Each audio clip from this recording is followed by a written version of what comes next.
প্রিয় শিক্ষার্থী, আজ আমরা বীজগণিতের এই অঙ্কটি করব। এখানে a plus b plus c equal to 9, a square plus b স্কয়ার plus c square equal to 29 হলে ab plus bc plus c এর মান কত। এখানে মূলত আমরা সূত্রটি ব্যবহার করতে পারি theoretical a plus b plus c whole square square plus b স্কয়ার plus c square plus 2ab plus bc plus c। এখন শর্টকাট নিয়মে আমরা প্রথম অংশ ধরে নিব a plus b plus c whole square, দ্বিতীয় অংশ তার পরের অংশটি a square plus b square এবং তৃতীয় অংশটি 2 into ab plus bc plus c। সেই ক্ষেত্রে আমাদের এখানে মানটি বের করতে হবে ab plus bc plus c। এখানে যেহেতু 2 নেই, তাহলে তৃতীয় অংশ 2টার নিচে গিয়ে ভাগ হবে, তাহলে আমরা মানগুলো বসিয়ে পাই। এখানে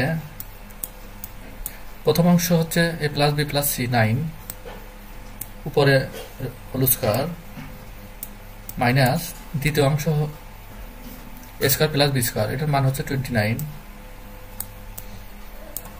ভাগ 2। সেক্ষেত্রে 9 9 81 মাইনাস 29 ভাগ 2, আমাদের বিয়োগফল আসে 52 ভাগ 2। 26 দুগুণ 52, আমাদের রেজাল্ট হলো ক নাম্বার। এভাবে আমরা পরের অঙ্কটি করব। পরের অঙ্কটি a plus b plus c 9 ab bc plus c 31 হলে a স্কয়ার প্লাস b স্কয়ার প্লাস c স্কয়ার, তাহলে দ্বিতীয় অংশ হচ্ছে a square plus b square c square. তাহলে সূত্রটি হচ্ছে প্রথম অংশ মাইনাস তৃতীয় অংশ। এই মান বসিয়ে তোমরা অ্যান্সার করবে এবং কমেন্টে জানাবে। ভালো।